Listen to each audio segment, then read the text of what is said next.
guys, welcome back. I'm Chef Sarah, and today we're doing all things turkey. It's the time of the year on the website when people are like, Sarah, I need a good turkey recipe. And I always tell them, no, you don't need a good turkey recipe. What you need is a good brine recipe. Now, what is a brine? So it's a salt solution that poultry goes into. It's gonna be some liquid, it could be any liquid that you want. Water, it could be apple cider, that's what we're gonna be using today. Some people use just a good turkey stock with herbs, and then it's going to be some salt. We're gonna be using kosher salt. So with a brine, there's some science involved. I'll explain a little bit more about that later, but just know if you've ever had really good, juicy turkey or chicken at a restaurant, it's probably because the chef brined it. So that's what we're gonna be doing today. It's really easy, so let's get started right now. So before we make the brine, I wanna show you guys a piece of hardware that you're gonna need. Now this is a 5-gallon bucket. I got mine at the restaurant store because I'm a chef, but if you don't want to go to a restaurant store or you don't have one, a great place to get a fresh, clean 5-gallon bucket is going to be a home improvement store. So Home Depot, Lowe's, you're going to go to the paint department and they're $5. You want to get the lid and you will use that for your turkey brine because the big turkey and all the brine is going to go in there. Now, you can use this for other cooking projects too. Off the top of my head, I use it when I'm doing crawfish boils or clam bakes. All you have to do is clean it with hot water and soap when you're done. Use it over and over and over again. Now, whenever we get our turkey brine done, it's going to sit for 24 to 48 hours. So you're gonna need a cold place to keep it. Refrigerators are between 40 and 45 degrees. You can put it in a garage cooler. You can clean out your own refrigerator and keep it in there. Or I've heard some people in the north, especially since we're doing this around the holiday season, it's so cold on their porch or in their garage that they can actually keep it out there. I live in Texas. We're almost a desert, so I can't do that, but I've heard that people do that with great success. Now, today, we're gonna do an apple cider honey turkey brine, which I love because I love to smoke my turkeys, so I like that little hint of sweetness. It goes really well with smoke. If you don't want a sweet turkey, just subtly sweet, there's another brine on the website for a Cajun brine. It's a bright herb zesty brine, and you can use that recipe in the exact same method that we're gonna use right now. Now, why do brines work? What is the science of a brine? So a brine works off cellular osmosis. And I know this is a lot of science. Some of you want it, some of you don't. Let me just go through it briefly. Osmosis is when water moves from a high concentration of water to a lower concentration of water. I know that that's really crazy, but what it comes out to in a turkey is that it's going to start in a salty brine solution, it'll lose moisture, and then it'll actually take the moisture that it's in into itself. So that's why we use things like apple cider, we use things like seasoned broth, because the turkey ends up taking that inside itself, and you're not going to get bigger flavors than when something is brined. So for the brine, we're gonna be using 2 gallons of liquid, and the brine today will be apple cider brine, but you can use anything you want, water, turkey broth, whatever you like, and a cup of salt. That's what starts all of this. And then while we're adding things, we might as well add aromatics like cloves, cinnamon, rosemary. It's a recipe where it's very easy for you to fine tune it to your taste. So it all starts by making the brew. We're gonna take 1 gallon of the 2 gallons total, and we're gonna heat it, and that's gonna dissolve the salt. So I wanted to use apple cider because I got the idea that it would be really nice to do a sweet brine. And of course, you guys know, I know, sometimes times are tough. Apple cider is really just like fancy apple juice. So if you live in a region where the apple cider is $7.99 a gallon or something, you don't have to get 2 of those. Just use apple juice. It'll be a little bit different flavor. But we're adding a lot of the spices that make apple cider taste like apple cider anyway. So that's like cloves and cinnamon, all these lovely things. So I'm heating this for one reason, and that is because the salt needs heat to dissolve. So we're gonna start with 1 cup of salt, and I'm using kosher salt.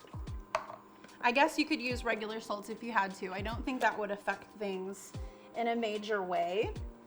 And we use 1 cup. Okay, this is the secret to the magic. All the other stuff is adding flavor. It's making your own personal recipe, but it's the salt and the 2 gallons of water that is gonna make the magic happen. Okay, now you don't have to use sweetness in a brine, but I like to, and I'm pretty obsessed with honey right now. I've always been obsessed with honey. It's like God's sugar. It tastes like sweet, but it also has these amazing aromas too. So I'm gonna use half a cup of that. And you should just know that if you don't wanna use honey, you can use brown sugar, you can use like any of the low carb sugars if you're a diabetic or you're on a diet. It's just the element of sweetness that we wanna add to that turkey. It doesn't actually do anything in the science. Okay, so we'll just give that a stir and keep this nearby because you're gonna wanna stir that every once in a while. Now I'm gonna use some herbs and spices that are really good with turkey. You probably already know a lot of these. So I've got some fresh ginger. Now you don't have to take the peel off because what we're just gonna do is chop it and it's gonna get into the flavors of the apple cider. Ginger works really well with turkey. I think it's something that, it's not traditionally a Thanksgiving flavor, but in other cultures, ginger is used with turkey a lot. And it's kind of a bright and unique flavor to add to the whole mix. Nothing comes out just tasting like ginger, but it just sort of adds some brightness to everything. So we got some ginger coins here. And also, if you want to use the pureed ginger that they're selling in stores now, you can totally do that. There's a recipe, a principal recipe is on our website, and I've put the exact amount of ginger paste if you just want to use that, if you buy that. So then I have some cinnamon sticks, and we're using 2. We're just gonna throw them in there. No big deal. I might crank this thing up. And then I've got some cloves. So just a little small handful, it's like 7 or 8 in there. Just throw those in there. And then we get to a place where it's kind of up to you. If you're cooking this for Thanksgiving, I bet you already have a lot of fresh herbs in the kitchen that you may be using in your stuffing or in the mashed potatoes. So I've got rosemary, but this works with sage if you're using fresh sage, chives, just anything like that to really bring some herbal flavors out. And I do love rosemary. If you want a suggestion, I would go with rosemary because it just smells so good. And I'll just give it a little chop. This recipe is not very fussy. Like, you can kind of use what you have in your refrigerator. And as long as you have a good base of salt and a flavorful liquid, you're halfway home. Okay. Just a little chop, just to wake things up. It doesn't need to be like super tiny. So I'm gonna give this a stir, and I'm gonna let this come to a boil. Like I said, the heat is dissolving the salt into the solution. It's also it is doing the same thing to the honey. And it's just making sure that we have a nice brew to start off the turkey brine. So we'll just let this come to a boil. Okay, so it's come to a boil. You'll see, bubble, bubble. And it's totally, oh my God. It smells like a real apple cider now, like the way that you'd serve it in a mug. It's so aromatic, and the only problem is right now, it's too hot. We can't add a hot turkey, so I'm gonna turn it off, and I'm gonna go ahead and add some fruit to it. Now, the most important fruit is gonna be the orange because, of course, we always wanna add acidity and brightness to things. You'll find that a lot on my channel. I talk so much about acidity because professional chefs know that acidity is just as important as salt. So I want to teach you guys that. So I'm just gonna add a full juice of an orange in there. I'm not very strong. Did I tell you guys I broke both of my wrists roller skating like 2 months ago? So I'm doing what I can. Okay, 2 oranges for brightness. Okay, and now I add some apples in. This is kind of optional. I just think it looks really pretty. So we're just gonna take some green apple and bite for me. I love green apples. Again, optional, just so pretty. I like to make everything look pretty. And now we have to cool it, totally. You cannot add the hot brine to a raw turkey. So what I like to do is leave it on the countertop, and I'm probably gonna leave mine back here until it comes to about room temperature. Once it's room temperature, we can work with it, but if you're busy and you're shopping and doing stuff, just put it in the refrigerator after it hits room temperature and chill it, and then you're gonna have this cold brew to add to your turkey. So let's just go ahead and cool it all the way. And we'll leave the top off so it can cool. We'll put it back here, so nobody to touch it. Okay, so we're all done with the brine and it's cooled. So now we're gonna start to build the whole thing. Remember, we've got another gallon of liquid to add. So I've got another gallon of apple cider, and I'm gonna pour that in. It's okay if it's cold. I want you guys to know that you can add it cold. It's just not adding hot things to the raw turkey.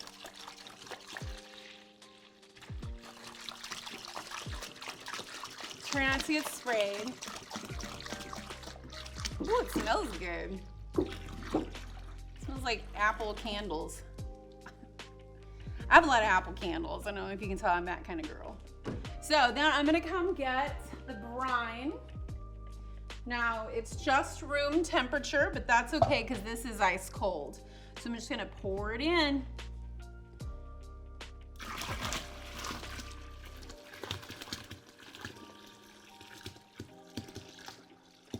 Oh my gosh, it smells so good, you guys.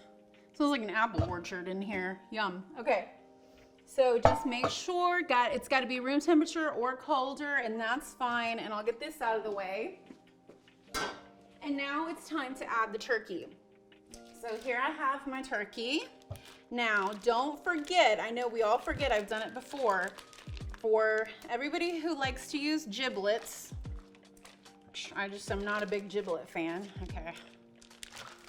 Make sure all that juice goes in the sink. You got to remove them. So they put the little package of the organs in here because some people like to make stuff with them.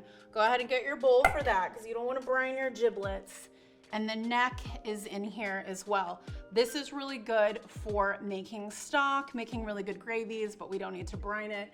So let's put it in here, and here's our guy. Another thing I like to do, you might like the little thermometer that they put in there. I don't think it works very well. And I like to use my own probe, so I remove that as well. Okay, and it's gonna go breast side down, but we probably wanna rotate it once during the brining process, just to make sure, especially with larger turkeys. This is a pretty small turkey. The larger turkeys, they needed to be rotated at least once. So this is gonna go in a garage refrigerator, in your own refrigerator, or for our friends in colder climates, you might be able to leave it on your porch or your garage. That's really up to you. It just needs to stay between 40 and 45 degrees. So we'll see this guy in just a couple of days. All right, guys, so we're all done. This guy has been in here for 24 hours. Now, I want you to know that you can go up to 48 hours. I actually left one in for 3 days, and everything turned out fine.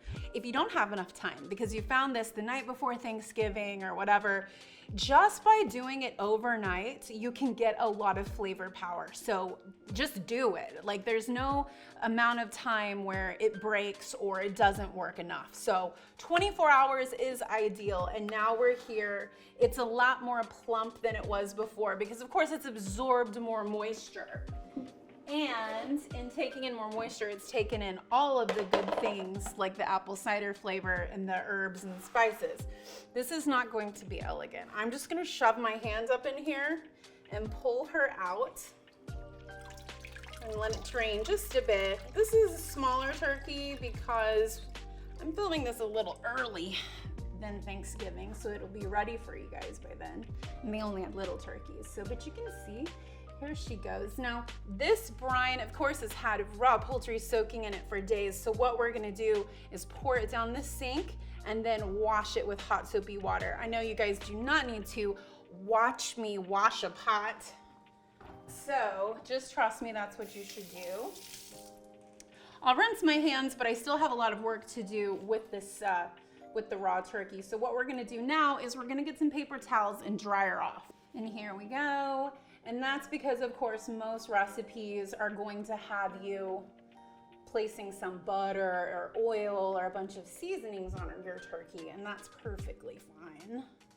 A lot of liquid will come out of this inner cavity, so just make sure you get all of that.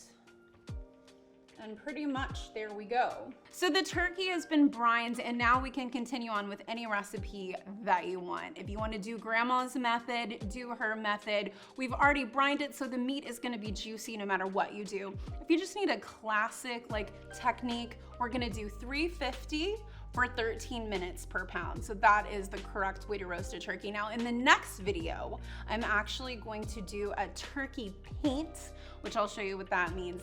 It leaves like a magazine quality finish on your turkey, and then I'm actually gonna smoke this turkey. So if you wanna watch us smoke a turkey, head on to the next video.